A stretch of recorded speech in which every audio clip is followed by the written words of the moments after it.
Salam olahraga, selamat siang Ibu dosen, selamat siang teman-teman. Dalam kesempatan kali ini saya Ardi Muhammad, mahasiswa semester 3 kelas A akan mempresentasikan materi tentang perubahan atau prinsip perubahan sepanjang hidup pada manusia.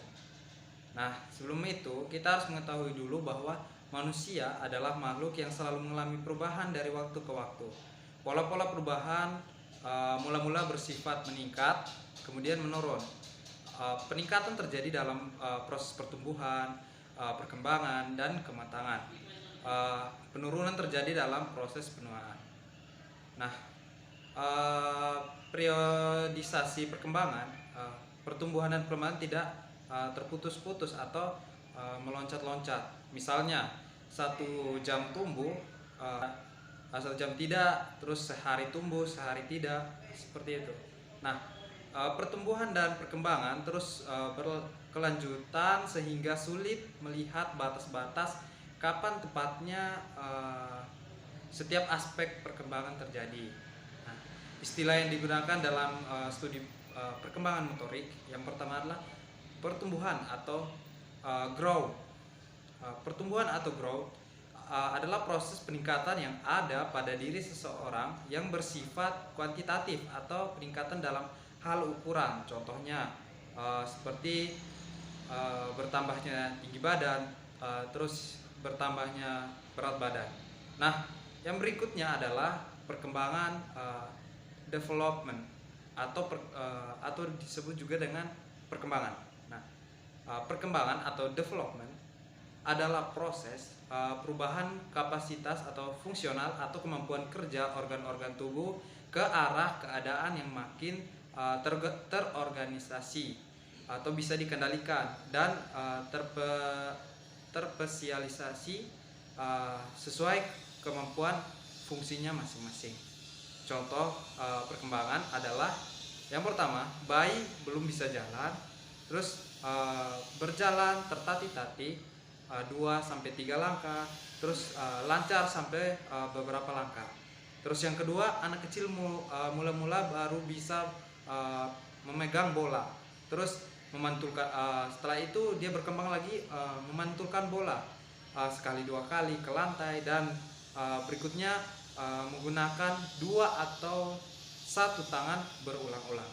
Nah, yang ketiga adalah kematangan atau maturation. Nah, kematangan adalah kemajuan yang bersifat kuantitatif dalam perkembangan biologis. Perkembangan biologis berkaitan dengan kemajuan seluler, organ, dan sistem tubuh. Contoh, bayi mendekati 1 tahun ke bayi yang berdiri atau matang untuk berdiri. Yang kedua, anak kecil berjalan terus matang untuk berjalan atau lebih matang untuk berjalan. Tanda-tanda untuk mengetahui perilaku karena proses kematangan dan bukan karena proses belajar adalah yang pertama, perilaku muncul atau terjadi secara tiba-tiba, dalam artian bukan didahului oleh belajar. Terus yang kedua adalah perwujudan pola perilaku terjadi secara utuh dan teratur, tetapi polanya bisa sedikit berbeda antara setiap individu. Nah, lanjut lagi ke yang berikutnya atau yang keempat adalah penuaan atau aging. Nah, penuaan adalah proses penuaan kualitas organik karena bertambahnya usia. Perubahan yang terjadi pada individu setelah mencapai puncak kematangan atau puncak perkembangan. Contoh dari penuaan tersebut adalah persediaan otot menjadi kaku, persediaan otot menjadi kaku dan tidak fleksibel, kontrol tubuh menurun, dan integrasi fungsi organ-organ tubuh menurun. Nah, lanjut ke materi yang kedua adalah prinsip perkembangan. Nah, prinsip perkembangan dibagi lagi menjadi beberapa bagian. Yang pertama adalah perkembangan melibatkan perubahan. Nah, perkembangan pada setiap manusia akan disertai beberapa perubahan, di antaranya perubahan ukuran, perubahan proposi, terus hilangnya ciri lama dan mendapatkan ciri baru. Nah, yang kedua adalah pola perkembangan dapat diramalkan. Pola perkembangan fisik dapat diramalkan semasa kehidupan pra dan pasca lahir. Hal ini berarti bahwa kemajuan dalam struktur dan fungsi pertama-tama terjadi di bagian kepala, kemudian badan, dan selanjutnya ke kaki. Lanjut, yang ketiga adalah perkembangan merupakan hasil proses kematangan dan belajar. Ciri perkembangan fisik dan mental sebagian berasal dari proses kematangan intrinsik dari ciri tersebut, dan sebagian berasal dari latihan dan usaha individu. Nah, yang keempat adalah terjadinya perbedaan individu dalam perkembangan. Setiap orang mengikuti pola yang dapat diramalkan dengan cara dan kecepatannya sendiri.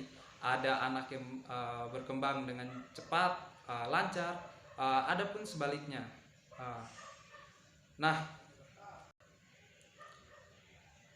Penelitian untuk mengamati perkembangan, ada beberapa penelitian. Yang pertama adalah pendekatan cross seksional, yaitu penelitian yang dilakukan pada berbagai kelompok selama suatu periode tertentu. Keuntungan dari penelitian ini adalah menghemat waktu. Terus yang kedua adalah memberikan gambaran yang khas pada berbagai usia. Tapi penelitian tersebut juga memiliki kerugian, yaitu yang pertama adalah hanya memberikan gambaran tentang proses perkembangan yang bersifat kira-kira. Terus yang kedua adalah tidak mempertimbangkan variasi dalam kelompok usia. Nah, yang kedua adalah pendekatan longitudinal, atau penelitian dilakukan dengan mengamati ulang anak-anak yang sama pada beberapa interval waktu. Nah, ini juga memiliki keuntungan tersendiri, yaitu yang pertama dapat menganalisis perkembangan setiap anak, dan yang kedua memberikan kesempatan untuk menganalisis hubungan antara proses kematangan dan proses pengalaman. Kerugian dari penelitian yang kedua ini adalah yang pertama, umumnya membutuhkan penelitian tidak lanjut oleh para ahli yang baru karena panjangnya waktu yang diliput. Terus yang kedua adalah biaya yang tinggi untuk melaksanakannya. Nah, teori perkembangan.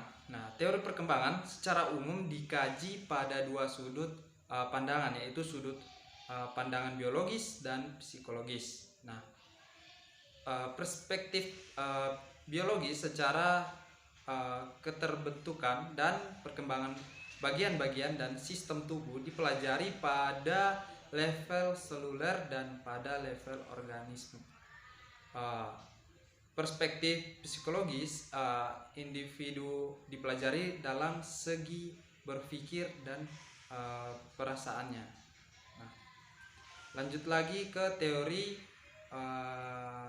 psikologi perkembangan yang menjadi acuan dalam studi perkembangan motorik. Dalam hal ini terbagi lagi menjadi beberapa bagian. Yang pertama adalah teori kematangan atau malnutrition theory oleh Arnold Gesell. Teori kematangan merupakan teori yang menekankan faktor keturunan sebagai penentu perkembangan atau faktor internal. Perkembangan penguasaan gerak tertentu tidak bisa dipercepat dengan program latihan sebelum perkembangan biologisnya siap pada gerakan tersebut. Yang kedua adalah teori perilaku atau behavioral theory oleh Ivan Pavlov, terus dengan Skinner dan Watson. Teori yang menekankan pada faktor lingkungan sebagai penentu perkembangan atau faktor eksternal. Individu dianggap pasif dan reaktif, artinya individu sepenuhnya dipengaruhi oleh lingkungan, karena individu reaktif, maka hubungan antara rangsangan dan respon dianggap sebagai unit-unit dasar perilaku. Nah, yang berikutnya atau teori berikutnya, teori ketiga, yaitu teori belajar sosial atau social learning theory oleh Albert Bandura. Nah, teori ini muncul dalam perkembangan teori perilaku. Individu tidak sepenuhnya pasif dan reaktif, melainkan ada hubungan timbal balik. Penguatan respon terhadap stimulus merupakan daya yang kuat mempengaruhi atau membentuk perilaku. Contoh, pelajar yang tidak sekedar mengamati model untuk kemudian meniru perilakunya. Nah, yang berikutnya adalah teori kognitif. Nah, teori ini akan menjadi teori yang terakhir, yaitu teori kognitif atau kognitif teori oleh Jean Piaget. Nah, teori kognitif merupakan teori yang menekankan interaksi individu dengan lingkungan sebagai penentu perkembangan. Nah, mungkin sekian presentasi dari saya. Terima kasih atas kesempatan yang telah diberikan kepada saya. Apabila mungkin ada kekurangan atau salah kata, saya mohon maaf. Mungkin nanti akan ada timbul pertanyaan atau kritik dan saran. Saya mengucapkan terima kasih dan selamat siang Ibu dosen, selamat siang teman-teman. Salam olahraga.